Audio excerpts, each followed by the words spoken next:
जम्मू कश्मीर के वो तमाम किसान जिन्होंने केसीसी लोन लिया है वो इस इंतजार में है कि कब हुकूमत उनका जो ये केसीसी लोन है वो माफ करेगी। अब हुकूमत केसीसी लोन माफ क्यों करेगी? मैं आपको बता दूं कि 2025 में जो फ्लड आया जिसमें लोगों के जमीनें खत्म हो गई, लोगों की फसलें खत्म हो गई और साथ में बहुत सारे लोगों के मकानात जो थे वो भी तबाह हो गए। सबसे ज्यादा परेशान वो किसान हुए जिन्होंने केसीसी लोन निकाला था बैंक से, उनकी फसलें तबाह हो गई, लेकिन वो केसीसी जो लोन निकाला उन्होंने वो चुकाने में उनको बहुत ज्यादा परेशानी का सामना करना पड़ रहा है। और इस केसीसी लोन को माफ करवाने के लिए जम्मू कश्मीर असेंबली में रेजोल्यूशन भी डाले गए और जम्मू कश्मीर हुकूमत के बहुत सारे जो एमएलए साहिबान हैं उन्होंने भी कहा कि केसीसी लोन जो है ये माफ होना चाहिए। जिन गरीब लोगों ने केसीसी लोन निकाला है और उसके बाद उनकी फसलें जो है वो बारिश की वजह से तबाह हो गई,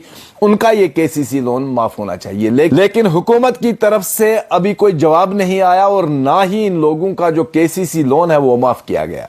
लिहाजा जम्मू कश्मीर की सरकार के साथ साथ मरकजी हुकूमत से भी ये गुजारिश है जम्मू कश्मीर के उन गरीब किसानों की जिन्होंने केसीसी लोन निकाला और वो इस वक्त बहुत ज्यादा परेशान है कि उनका ये केसीसी लोन माफ कर देना चाहिए। हालांकि जब ये बारिशें हुई 2025 में जिनमें बहुत ज्यादा तबाही हुई, सरकार ने यह कहा कि उन लोगों को मुआवजा दिया जाएगा जिनका नुकसान हुआ।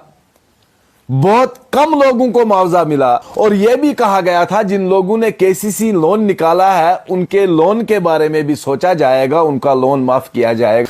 लिहाजा हुकूमत को चाहिए कि इन लोगों के साथ इंसाफ किया जाए, इन जमींदारों के साथ इंसाफ किया जाए, उन लोगों को, उन बेनिफिशरीज को जिन्होंने केसीसी लोन निकाला है उनको आइडेंटिफाई किया जाए और उनमें से जिन लोगों की फसलें नुकसान हुई है, जिन लोगों की जमीनों का नुकसान हुआ है, उनका वो केसीसी लोन माफ होना बहुत जरूरी है ताकि आगे चल के वो फिर से अपनी जमीनों को ठीक कर सके और फिर से अपनी जमीनों में फसल उगा सके। लिहाजा अगर आपने भी केसीसी लोन निकाला है और आपकी जमीनें भी बारिशों की वजह से तबाह हुई हैं तो वीडियो को हुकूमत तक जरूर पहुंचाइएगा।